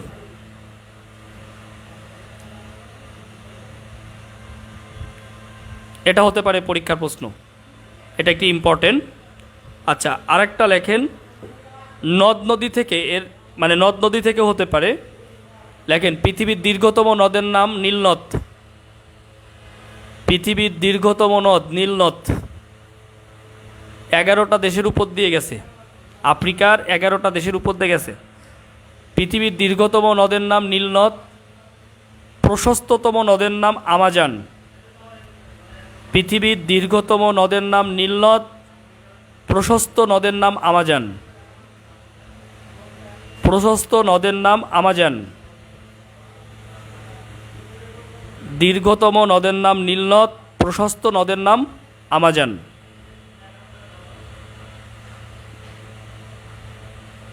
লেখেন এশিয়া, আমাজন তো নদ না, নদী, আমাজন নদী, হ্যাঁ। লেখেন এশিয়ার দীর্ঘতম নদী হচ্ছে ইয়াংসিকিয়াং। এশিয়ার দীর্ঘতম নদী হচ্ছে ইয়াংসিকিয়াং। ইয়াংসিকিয়াং, এটা চীনে অবস্থিত। এশিয়ার দীর্ঘতম নদী ইয়াংসিকিয়াং, চীনে অবস্থিত। তাহলে প্রণালীর পাশে আমরা সাগর নিয়েছি, এবার নদী নিলাম, আর একটু খাল পড়ব। বিশেষ করে পানামা খালটা, সুয়েজ খালটা পরীক্ষায় বেশি আসে, প্রাইমারির জন্য আসতে পারে। তবে পানামা, সুয়েজ এগুলো আপনারা পড়ছেন, কিন্তু কোন লাইনটা পরীক্ষায় আসতে পারে সেই লাইনটা আমি লেখাই দিচ্ছি। লেখেন পানামা খাল। পানামা খাল, যে লাইনটা পরীক্ষায় আসতে পারে সেই লাইনটা আমি লেখাই দিচ্ছি, এবং এর ব্যতিক্রম হবে না। যদি পানামা খাল থেকে প্রশ্ন হয় এইটুকুই হবে। দেখেন পানামা খাল।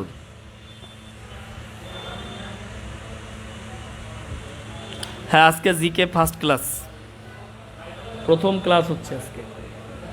লেখেন পানামা খাল, লিখছেন? আচ্ছা, পানামা খাল থেকে যে প্রশ্নটা পরীক্ষা আসতে পারে সেটি হলো সংযুক্ত আর পৃথক। কারণ দুইটা মহাদেশকে পৃথক করছে, উত্তর আমেরিকা দক্ষিণ আমেরিকাকে পৃথক করেছে, আর প্রশান্ত মহাসাগর আটলান্টিক মহাসাগরকে সংযুক্ত করছে। পৃথিবীর সবচেয়ে বড় দুইটা মহাসাগরকে সংযুক্ত করছে পানামা খাল। তাহলে লিখে রাখেন, প্রশান্ত মহাসাগর ও আটলান্টিক মহাসাগরকে সংযুক্ত করেছে কোন খাল? পানামা। আর উত্তর আমেরিকা থেকে দক্ষিণ আমেরিকাকে পৃথক করেছে কোন খাল? পানামা খাল। লিখে রাখেন। আমরা দ্বিতীয় মার্কের জন্য ছুটতেছি, 1 মার্ক আগেই শেষ করছি, এখন দ্বিতীয় মার্ক, অর্থাৎ এইটা হলে 2 মার্ক শেষ হবে, আমাদের 2 মার্ক শেষ হবে। আর অল্প 5 মিনিট পড়াইলে 2 মার্ক শেষ হয়ে যাবে, তারপরে তৃতীয় মার্কের জন্য দৌড়াবো আমরা। লেখেন, বেশিক্ষণ পড়াবো না, ক্ষুধা লাগছে। লেখেন, তাহলে পানামা খাল কি করে কমেন্টসে লেখেন। উত্তর আমেরিকা থেকে দক্ষিণ আমেরিকা পৃথক, প্রশান্ত মহাসাগরের সাথে আটলান্টিক মহাসাগর সংযুক্ত। আসে না কিছুই, তাহলে পরীক্ষা হয় কেমনে? কিছুই যদি না আসে তাহলে পরীক্ষা কেমনে হয়? বলে আসে না কিছুই, কি বলে? লেখেন, সুয়েজ খাল থেকে 2টা প্রশ্ন হতে পারে। সুয়েজ খাল, তার 3টা প্রশ্ন হতে পারে সুয়েজ খাল থেকে। 3টা প্রশ্ন লিখে রাখেন, সুয়েজ খাল সম্পর্কে 3টা প্রশ্ন হতে পারে।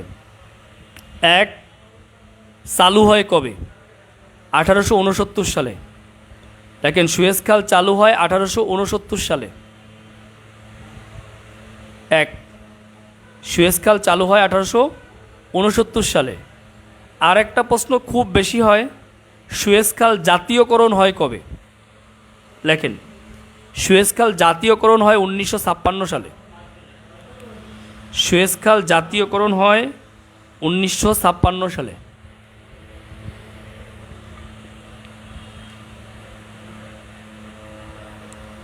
লেখেন, সুয়েজ খাল জাতীয়করণ হয় 1956 সালে। লিখছেন, সুয়েজ খাল জাতীয়করণ কবে হয়?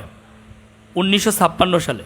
তাহলে চালু হয় 1869, আর জাতীয়করণ হয় 1956 সালে। এরপরে লেখেন, এই যে জাতীয়করণ হইল, এটাকে কেন্দ্র করে দ্বিতীয় আরব ইসরায়েল যুদ্ধ হয়, এটা লিখতে হবে না। আরেকটা প্রশ্ন সুয়েজ খাল থেকে হতে পারে, কাকে কাকে সংযুক্ত করছে? ভূমধ্যসাগর আর লোহিত সাগরকে সংযুক্ত করে। লেখেন, সুয়েজ খাল ভূমধ্যসাগর ও লোহিত সাগরকে সংযুক্ত করে।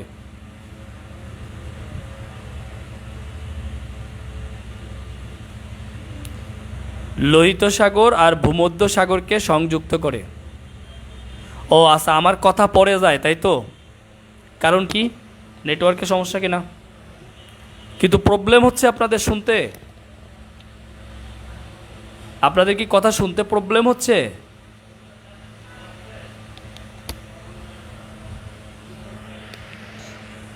কথা শুনতে প্রবলেম হচ্ছে কিনা?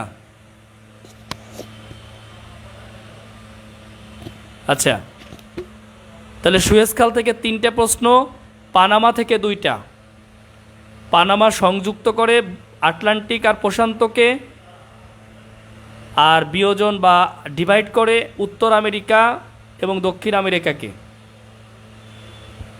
আর সুয়েজ খাল থেকে 3টা, সুয়েজ খাল চালু হয়। শোনেন, আমি যা পড়াইতেছি এগুলো আপনারা পারেন। আমি কি করতেছি, আমি আপনাকে একটা নোট করাইতেছি, যে নোটটা দেখে পরীক্ষার হলে যাবেন। এই নোটটা আপনাদেরকে আমি আগামী 20 তারিখের মধ্যে শেষ করে দিব, এবং এই নোট পড়েই আপনি পরীক্ষার হলে যাবেন। বুঝতে পেরেছেন? সুয়েজ খাল থেকে 3টা, একটা চালু হয় 1869 সালে, আরেকটা জাতীয়করণ হয় 1956 সালে, আরেকটা হচ্ছে লোহিত সাগর আর ভূমধ্য সাগরকে সংযুক্ত করে। আসতে পারে সুয়েজ খাল কাকে কাকে সংযুক্ত করে? ভূমধ্য সাগর আর লোহিত সাগরকে সংযুক্ত করে। বুঝতে পারছেন? গেল। এবার এটা হলো অন্যতম একটা কৃত্রিম খাল, সুয়েজ খাল। কিন্তু যদি সবচেয়ে দীর্ঘ খালের কথা আসে পরীক্ষায়, তাহলে উত্তর দেবেন গ্র্যান্ড খাল, চীনে 1770 কিলোমিটার। পৃথিবীর দীর্ঘতম খাল হচ্ছে গ্র্যান্ড খাল, চীন।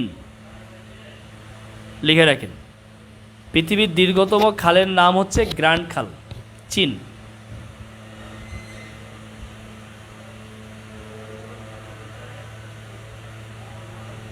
ওকে, পৃথিবীর দীর্ঘতম খাল হচ্ছে গ্র্যান্ড খাল। কোথায় অবস্থিত? চীনে।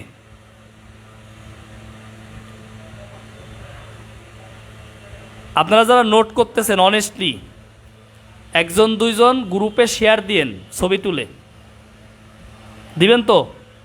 যারা ক্লাস করতে পারে নাই ওরা উপকৃত হবে। আমাদের তো মানে আমাদের তো চিন্তা কি, আরেকজন উপকৃত হোক, লাভবান হোক। আপনার দ্বারা যদি একজন উপকার পায়, তাহলে বুঝতে হবে, মানে আপনি যদি জীবনে কারো জন্য কিছু করতে পারেন, আপনি ধন্য। তা আপনার একটা ছবি তুলে নোট যদি গ্রুপে দেওয়ার পর উপকৃত হয় কেউ, আমি অ্যাপ্রুভ করব। 100 জনও যদি দেন, 100 জনেরটাই অ্যাপ্রুভ করব। আপনারা দিয়েন। হ্যাঁ, আমরা দ্বিতীয় মার্কের জন্য ছুটতেছি, এখনও শেষ হয় নাই, শেষ হবে। আর অল্প কিছু তথ্য লাগবে। লেখেন, পৃথিবীর বৃহত্তম, দীর্ঘতম এবং গভীরতম খাল প্রশান্ত, পৃথিবীর বৃহত্তম, প্রশস্ততম এবং দীর্ঘতম মহাসাগর প্রশান্ত। পৃথিবীর বৃহত্তম, প্রশস্ততম এবং দীর্ঘতম মহাসাগর বা গভীরতম মহাসাগর, যা বলুক, বৃহত্তম, দীর্ঘতম, গভীরতম, প্রশস্ততম, যা বলুক, সব প্রশান্ত, সব প্রশান্ত মহাসাগর। ঠিক আছে? সব কি হবে? প্রশান্ত মহাসাগর। পৃথিবীর দীর্ঘতম, প্রশস্ততম, গভীরতম, যা বলুক। গ্র্যান্ড খাল সম্পর্কে বলছি, এটা পৃথিবীর দীর্ঘতম খাল, চীনে অবস্থিত। আচ্ছা, প্রশান্ত মহাসাগর থেকে যে যে প্রশ্ন পরীক্ষায় আসতে পারে তার একটা লিস্ট দিয়ে দিচ্ছি। সবচেয়ে বেশি আসে গভীরতম স্থান। শুধু প্রশান্ত মহাসাগরেরই গভীরতম না, পৃথিবীর গভীরতম স্থান হচ্ছে মারিয়ানা ট্রেঞ্চ, 11,033 কিলোমিটার গভীরতা। লেখেন, মারিয়ানা ট্রেঞ্চ। পৃথিবীর গভীরতম স্থান হচ্ছে মারিয়ানা ট্রেঞ্চ, যা প্রশান্ত মহাসাগরে অবস্থিত। মারিয়ানা ট্রেঞ্চ, এটা প্রশান্ত মহাসাগরে অবস্থিত।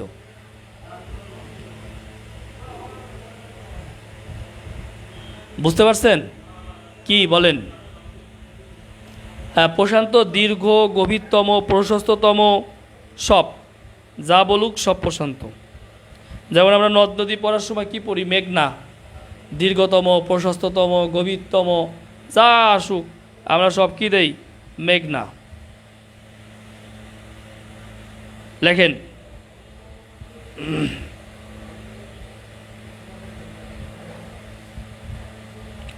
আচ্ছা, প্রশান্ত মহাসাগর থেকে আরেকটা প্রশ্ন আসে, পরীক্ষায় আসে, ত্রিভুজ আকৃতির দেখতে কোন খাল? কোন মহাসাগর ত্রিভুজের মতো দেখতে? প্রশান্ত মহাসাগর দেখতে কি? ত্রিভুজের মতো। প্রশান্ত মহাসাগর দেখতে কিসের মতো? জ্যামিতিক ত্রিভুজ আকৃতির।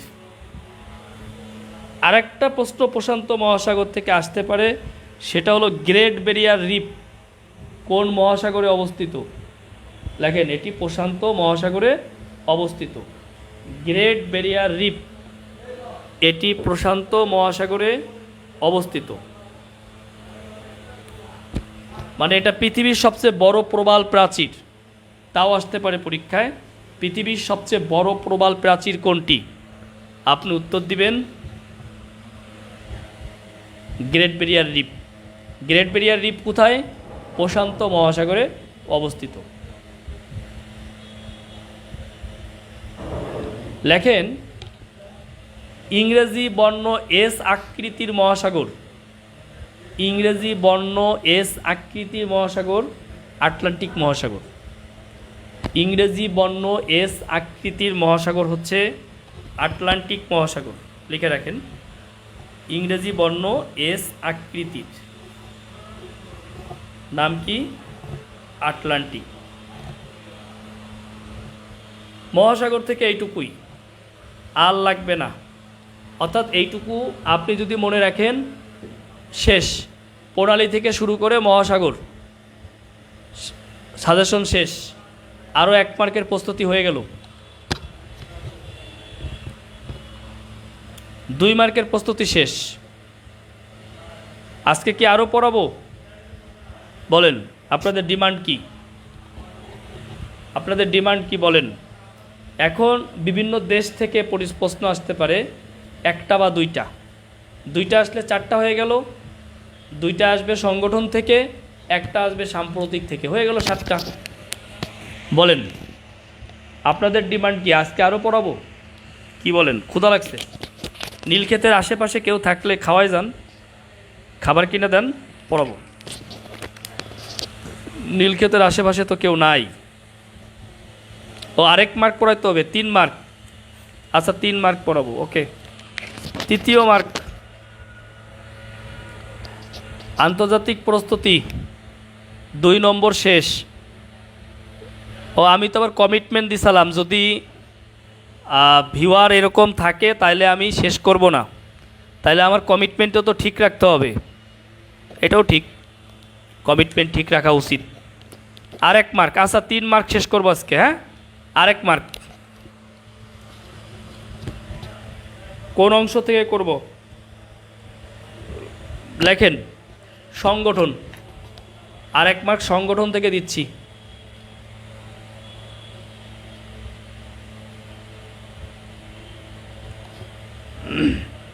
সংগঠন, সংগঠন, আন্তর্জাতিক সংগঠন। লেখেন, গভীরতা 11,033 কিলোমিটার।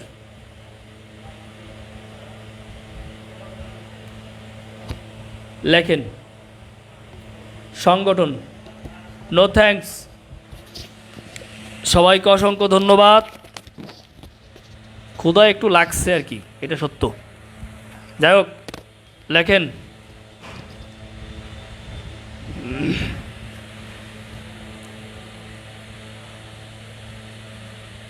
না প্রথম থেকে রিভিউ দেওয়া সম্ভব না সোনা পাখি। কারণ হইল রণজিৎ রায়, আমার কথা বুঝছেন? প্রথম থেকে দেওয়া সম্ভব না। কেন? একজন ছবি তুলে গ্রুপে দিবে, আপনি ওখান থেকে নিয়ে নিয়েন। কারণ আমাকে আর 1 মার্ক শেষ করতে হবে। লেখেন, জাতিসংঘ।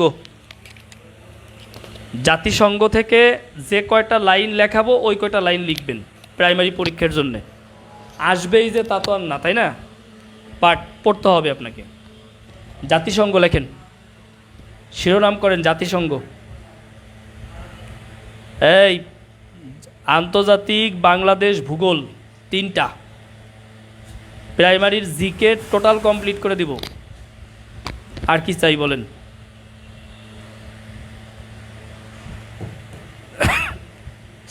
সাপোর্টিং বই হিসেবে ভ্যাকসিন, প্রাইমারি ভ্যাকসিন, এর বিকল্প বই নাই। বাজারে গাঠি পচা বই আছে মোটা মোটা, কারো বদনাম করব না, করেও ফেলছি যদিও, তারপরেও ঠিক না, পড়ে লাভ নাই। বইয়ের ওজন যদি এত বড় হয় আপনি তো শেষ। হ্যাঁ হ্যাঁ, বঙ্গবন্ধু চেয়ার থেকে, রোড থেকে তো প্রশ্ন হতেই পারে। শোনেন, বইয়ের ওজন যদি এমন, বাজারে এমন এমন বই আছে যে বইয়ের ওজন আপনার চেয়েও বেশি, যে বইয়ের ওজন আপনার চেয়েও বেশি, কি করবেন বলেন? নেক্সট ক্লাস 17 তারিখে। আচ্ছা, আমরা কথা না বাড়িয়ে 3 মার্কের জন্য ছুটি। জাতিসংঘ লিখছেন, জাতিসংঘ প্রতিষ্ঠা আমাদের সবার জানা, তারপর এই সহজ প্রশ্ন পরীক্ষা আসতে পারে। দেখেন, প্রতিষ্ঠা 24 অক্টোবর 1945। ক্লাস শুরু হয় 7টায়। 17 তারিখ সকালে পোস্ট করে দিব কয়টায় ক্লাস হবে। 17 তারিখ সকালে পোস্ট পাবেন কয়টায় ক্লাস হবে। গ্রুপে খেয়াল করেন এবং এই গ্রুপে আপনার বন্ধু বান্ধবীদেরকে ইনভাইট করে দেন।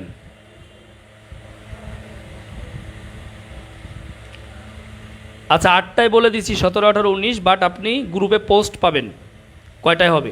আচ্ছা, আন্তর্জাতিকের আমরা জাতিসংঘ পড়তেছি, আর কথা নয়, শেষ করব। লেখেন, জাতিসংঘ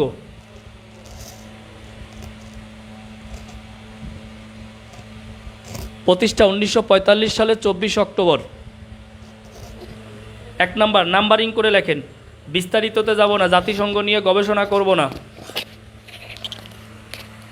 বলেন তো, এই যে জাতিসংঘে কয়টা দেশ, দক্ষিণ এশিয়ার কয়টা দেশ ভোট দেওয়া থেকে বিরত আছে?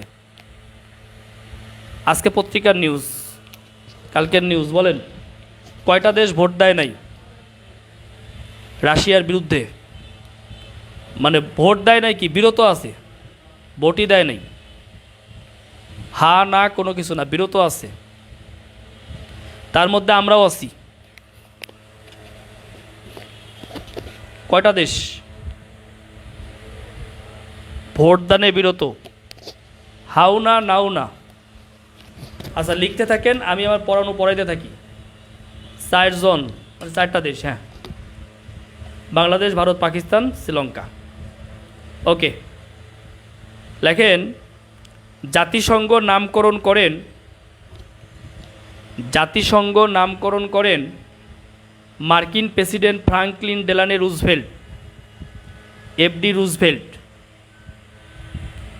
জাতিসংঘ নামকরণ করেন মার্কিন প্রেসিডেন্ট রুজভেল্ট।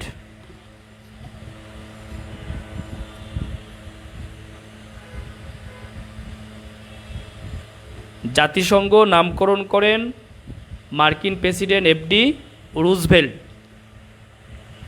লেখেন, যে সম্মেলনে নিরাপত্তা পরিষদের 5টি দেশকে ভেটো প্রদানের ক্ষমতা দেওয়া হয়। যে সম্মেলনে নিরাপত্তা পরিষদের 5টি দেশকে ভেটো প্রদানের ক্ষমতা দেওয়া হয়। ভেটো, যে সম্মেলনে নিরাপত্তা পরিষদের 5টি দেশকে ভেটো প্রদানের ক্ষমতা দেওয়া হয়। লেখেন, ইয়াল্টা সম্মেলন, ইয়াল্টা 1945। এই যে বর্তমান ইউক্রেনের শহর ছিল ওই সময়, ইয়াল্টা। লেখেন, ভেটো প্রদানের ক্ষমতা দেওয়া হয়।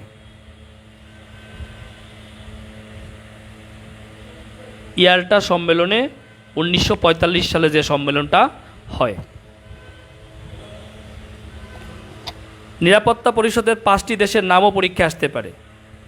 ধরেন 5টা করে দিল, এই ধরনের প্রশ্ন প্রাইমারি পরীক্ষায় খুব আসে। তো নিরাপত্তা পরিষদের 5টা দেশ সবাই জানেন, এটা আমি আশাবাদী, যে 5টা দেশকে বলা হয় P5, অর্থাৎ পাওয়ার 5। 5টা দেশকে কি বলা হয়? P5। তাহলে লেখেন 5টা দেশের নাম লেখেন। নিরাপত্তা পরিষদের স্থায়ী 5টি সদস্য দেশ: যুক্তরাষ্ট্র, যুক্তরাজ্য, ফ্রান্স, রাশিয়া, চীন। যুক্তরাষ্ট্র, যুক্তরাজ্য, ফ্রান্স, রাশিয়া, চীন।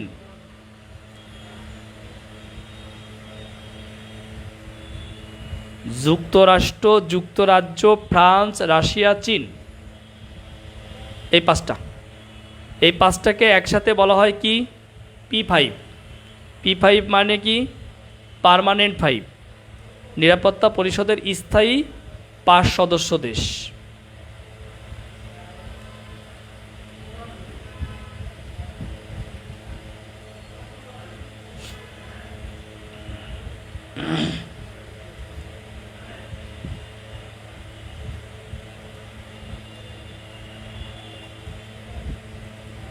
লিখছেন?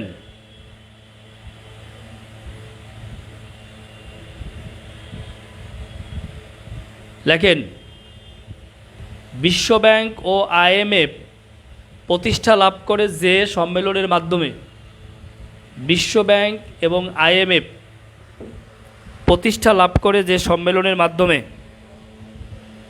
ব্রেটন উডস সম্মেলন। বিশ্বব্যাংক এবং IMF প্রতিষ্ঠা লাভ করে কি সম্মেলনের মাধ্যমে?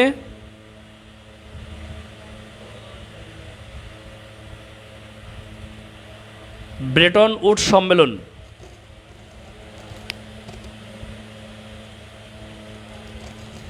ব্রেটন উডস সম্মেলন।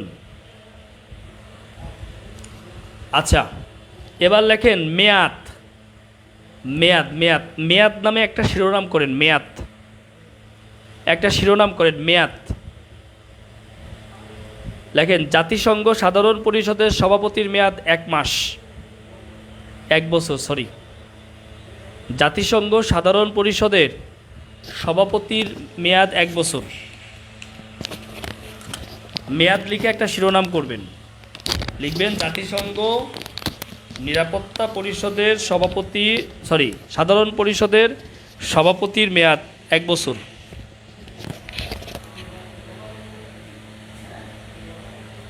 নিরাপত্তা পরিষদের সভাপতির মেয়াদ 1 মাস। নিরাপত্তা পরিষদের সভাপতির মেয়াদ 1 মাস।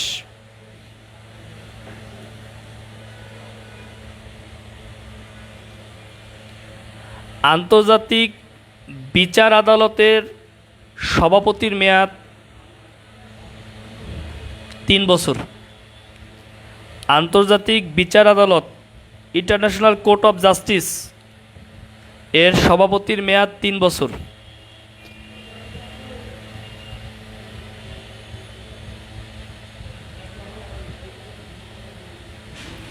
আন্তর্জাতিক বিচার আদালতের বিচারক সংখ্যা 15 জন, মেয়াদ 9 বছর। আন্তর্জাতিক বিচার আদালতের বিচারক সংখ্যা 15 জন, মেয়াদ 9 বছর। একজন বিচারকের মেয়াদ 9 বছর। একই দেশ থেকে একই সময়ে একাধিক বিচারক নিয়োগ করার কোনো বিধান নেই। ওগুলো আসবে না, আপনি শুধু এইটুকু মনে রাখেন, এই যে 9 বছর যে মেয়াদ, এটা পরীক্ষায় আসে। আন্তর্জাতিক বিচার আদালতের বিচারক 15 জন, মেয়াদ 9 বছর। মেয়াদ কয় বছর? 9 বছর। এবার আসেন মহাসচিবের মেয়াদ 5 বছর। তাহলে 1 বছর, 1 মাস, 3 বছর, 9 বছর। এবার লেখেন 5 বছর। মহাসচিবের মেয়াদ, জাতিসংঘ মহাসচিবের মেয়াদ 5 বছর। একজন ব্যক্তি পরপর 2 মেয়াদে নির্বাচিত হইতে পারেন। যেমন বর্তমানে অ্যান্টোনিও গুতেরেস, তিনি পরপর 2 মেয়াদে ক্ষমতায় আছেন। দেখেন, জাতিসংঘ শর্ট করে ফেলতেছি, প্রাইমারির জন্য তো আর অনেক পড়ে লাভ নাই, দরকারই নাই। তাহলে কি লিখলেন আরেকবার বলছে একজন, মানে রিপিটিশনের কথা বলছেন, রিপিট করছি। হ্যাঁ, জাতিসংঘ সাধারণ পরিষদের সভাপতির মেয়াদ 1 বছর, নিরাপত্তা পরিষদের সভাপতির মেয়াদ 1 মাস, আন্তর্জাতিক বিচার আদালতের বিচারক সংখ্যা 15 জন, মেয়াদ 9 বছর, আন্তর্জাতিক বিচার আদালতের সভাপতির মেয়াদ 3 বছর, জাতিসংঘ মহাসচিবের মেয়াদ 5 বছর। শেষ, মেয়াদ শেষ, মেয়াদ নিয়ে আর কোনো গান নাই, মেয়াদের গান শেষ। এবার আসেন, আরও কিছু গুরুত্বপূর্ণ তথ্য আছে, সেই তথ্যগুলো দিয়ে দিচ্ছি। আজকে জাতিসংঘ দিয়েই শেষ করব, পুরোপুরি 3 মার্ক হবে না, পারতেছি না। লেখেন, সাধারণ পরিষদে একটি সদস্য দেশ 5 জন প্রতিনিধি পাঠাতে পারে। এটা পরীক্ষায় আসে। সাধারণ পরিষদে একটি সদস্য দেশ 5 জন প্রতিনিধি পাঠাতে পারে, কিন্তু ভোট দানের ক্ষমতা একটি। সাধারণ পরিষদে একটি সদস্য দেশ 5 জন প্রতিনিধি পাঠাতে পারে, কিন্তু ভোট দানের ক্ষমতা একটি। সাধারণ পরিষদে একটি সদস্য দেশ 5 জন করে প্রতিনিধি পাঠাতে পারে, কিন্তু ভোট দানের ক্ষমতা একটি। হ্যাঁ, জুনিয়র অডিটরের জন্য কাজে লাগবে।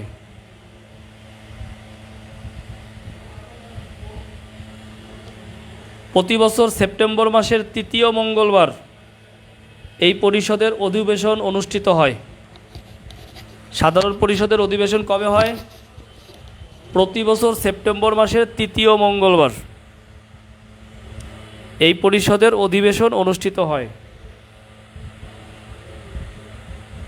প্রতি বছর সেপ্টেম্বর মাসের 3য় মঙ্গলবার এই পরিষদের অধিবেশন অনুষ্ঠিত হয়।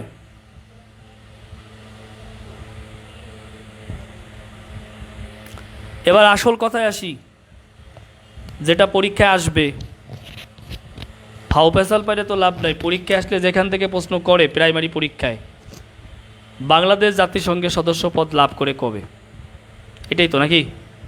লেখেন, আপনারা জানেন বাংলাদেশ দুইবার 72 এবং 73 সালে, যদিও 72 সালে পর্যবেক্ষক রাষ্ট্রের মর্যাদা পায়, কিন্তু চীনের ভেটোর কারণে 72 ও 73 সালে সদস্য পদ পায় না। দুইবার চীনের ভেটোর কারণে বাংলাদেশ সদস্য পদ লাভ করতে পারে না। 1974 সালের 17 সেপ্টেম্বর সাধারণ পরিষদের 29তম অধিবেশনে 136তম সদস্য পদ লাভ করে।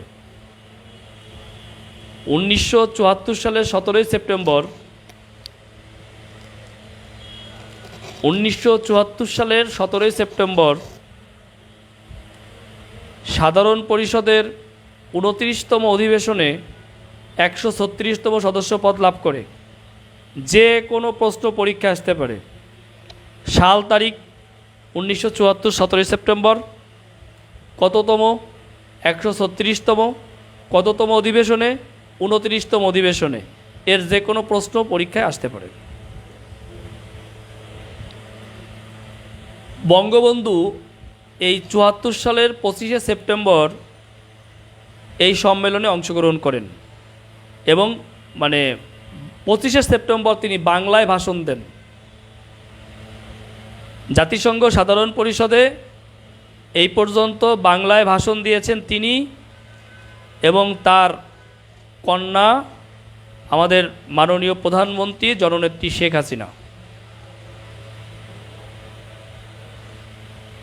25শে সেপ্টেম্বর 1974 বঙ্গবন্ধু শেখ মুজিবুর রহমান সাধারণ পরিষদের অধিবেশনে বাংলায় ভাষণ দেন।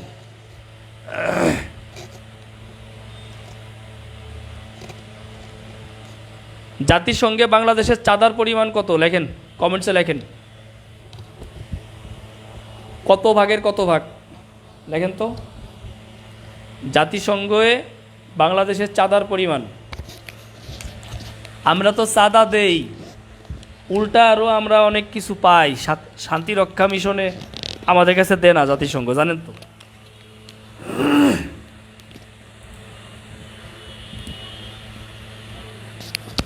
লেখেন মানে কত বাইরের কত, মানে কত পার্সেন্ট। হ্যাঁ, 0.01%। কনভার্ট করলে কি হয়? কত ভাগের কত ভাগ? পরীক্ষায় তো ওটা থাকে, লেখেন কত ভাগের কত ভাগ। না, 0.05 না, কনভার্ট করেন। কত ভাগের কত ভাগ? 100 ভাগের 1 ভাগ, না 1000 ভাগের 1 ভাগ, না 10,000 ভাগের 1 ভাগ, কি লেখেন?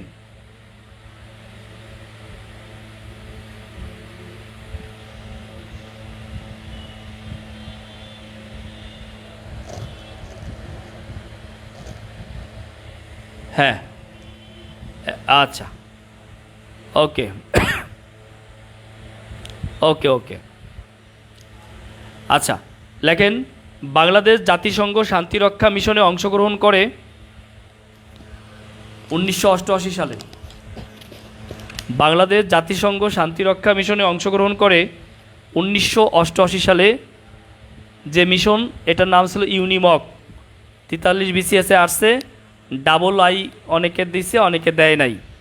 অর্থাৎ এখানে ইরাক অ্যান্ড ইরান ডাবল-আই হবে, United Nations Iraq and Iran military observer group. তাহলে বাংলাদেশ যোগদান করে কোন মিশনে? ইউনিমক, UNIIMOG, 1988 সালে, ইরাক ইরান যুদ্ধের প্রেক্ষিতে। দেখেন, জাতিসংঘ শান্তিরক্ষা মিশন কার্যক্রম শুরু করে 1948 সালে। জাতিসংঘ শান্তিরক্ষা মিশন কার্যক্রম শুরু করে 1948 সালে। হ্যাঁ, জাতিসংঘ শান্তিরক্ষা মিশন কার্যক্রম শুরু করে 1948 সালে।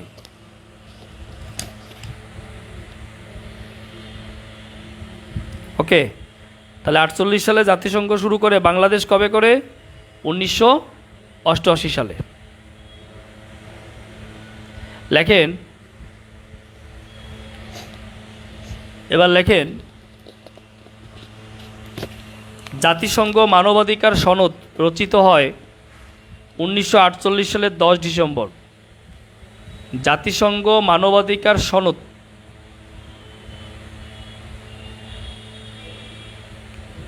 রচিত হয় 1948 সালের 10 ডিসেম্বর।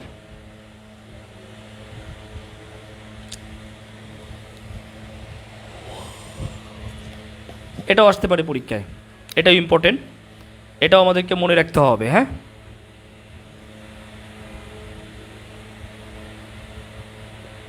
লেখেন এখান থেকে আর 2টা লাইন লেখেন। জাতিসংঘ বিশ্ববিদ্যালয় জাপানের টোকিওতে অবস্থিত। জাতিসংঘ বিশ্ববিদ্যালয় জাপানের টোকিওতে অবস্থিত। টোকিও। জাতিসংঘ বিশ্ববিদ্যালয় জাপানের টোকিওতে অবস্থিত। জাপানের কোথায়? টোকিও। জাপানের টোকিওতে অবস্থিত। এখন জাতিসংঘ শান্তি বিশ্ববিদ্যালয় এই 100 ভাগের 1 ভাগ বৃষ্টিবিলাস। জাতিসংঘ শান্তি বিশ্ববিদ্যালয় কোস্টারিকায় অবস্থিত। সেনজোসে কোস্টারিকায় অবস্থিত জাতিসংঘ শান্তি বিশ্ববিদ্যালয়। শোনেন, পড়ার তো শেষ নাই, কত কিছু পড়বেন। তারপরেও জাতিসংঘ থেকে যা দিলাম প্রাইমারি পরীক্ষার জন্য যথেষ্ট, দিয়ে ফেলছি। প্রাইমারি পরীক্ষার জন্য আর নাই জাতিসংঘ থেকে। এখন কমন পড়বে এর গ্যারান্টি নাই, আরও সংগঠন পড়াবো, ওই সংগঠন পড়ার পরে বলতে পারবো এখান থেকে 1-2টা প্রশ্ন আপনি পাবেন। তবে জাতিসংঘ থেকে প্রশ্ন আসার সম্ভাবনা অনেক বেশি।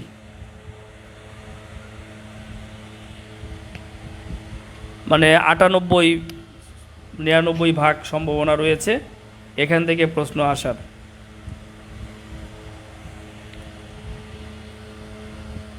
আপনাদের ছেড়ে যেতে ইচ্ছা করতেছে না। 230 জন। মানবাধিকার সনদ 1948 সালের 10 ডিসেম্বর।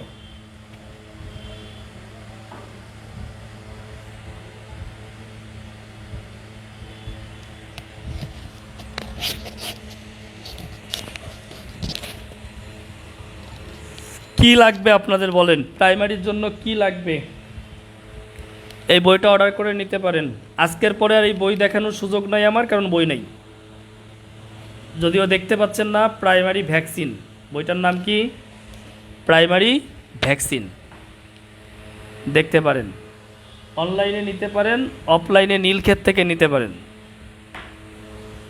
0.01%, 100 ভাগের 1 ভাগ।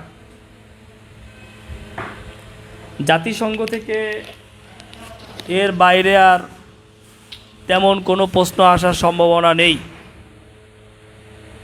ওকে,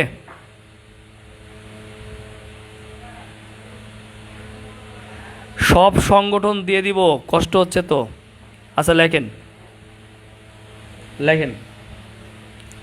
আমি আবার ছোট ভাই বোন, ছাত্রছাত্রী, এদের আবদার কখনো ফেলতে পারি না।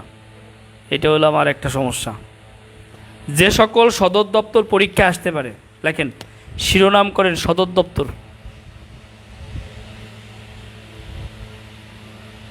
এখন কোন সদর দপ্তরটাই যে পরীক্ষায় আসবে, বইটার দাম 250 টাকা, কুরিয়ার চার্জ আছে 50 টাকা, মোট খরচ হবে 300। কোন সদর দপ্তরটাই যে পরীক্ষায় আসবে এর কিন্তু কোনো গ্যারান্টি নাই। আমার ক্লাস যারা করছেন সদর দপ্তরের, আছেন কেউ ক্লাস করছেন? বাংলাদেশ বিষয়াবলী পুরোটাই দিব। আমার ক্লাস কেউ করছেন?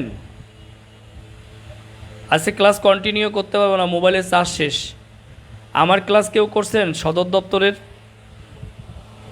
শোনেন, আপনারা কিন্তু অল্প টাকায় এডুহাইভ থেকে রেকর্ড কোর্স নিতে পারেন, টোটাল সাবজেক্ট বিসিএসের। বুঝতে পারছেন?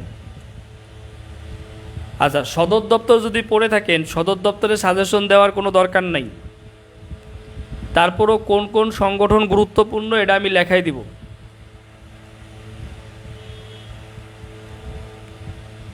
ঠিক আছে?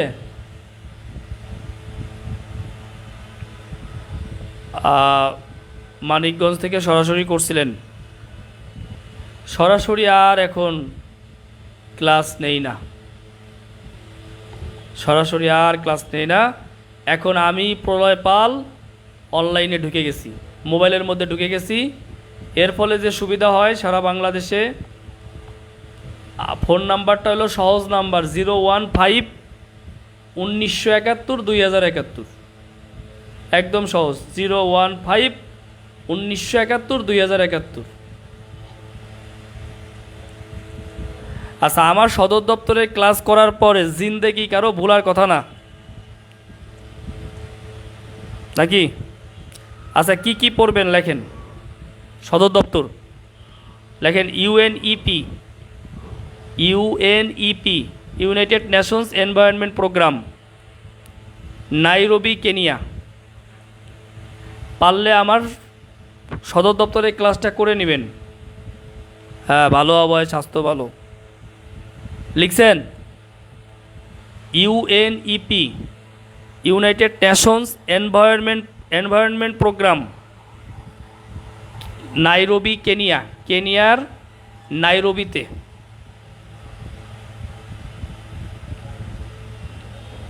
এখন সাজেশন দিচ্ছি, করছেন ভালো কথা, যারা করে নাই তারা সুযোগ থাকলে করে নেবেন। যেটা যেটা ইম্পর্টেন্ট ওটা তো পড়াই দিলাম, আর কি বলে দিব আপনাকে বলেন? যেটা যেটা ইম্পর্টেন্ট ওটা তো বলেই দিলাম, আর কি পড়াবো? 5টা বই আছে, যদি অর্ডার দেন কেউ দিয়ে ফেলেন, পরে কিন্তু আর পাবেন না।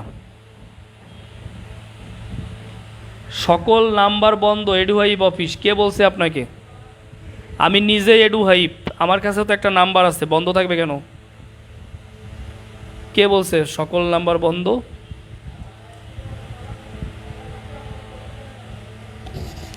আচ্ছা লেখেন, নাইরোবি কেনিয়া লিখছেন। UNHCR, United Nations High Commission for refugee,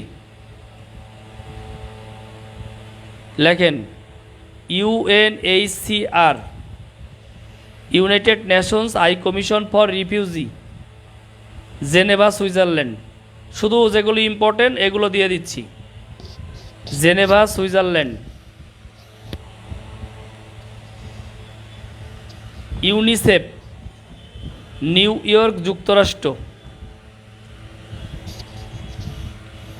primary exam হবে। ইউনিসেফ, নিউ ইয়র্ক যুক্তরাষ্ট্র।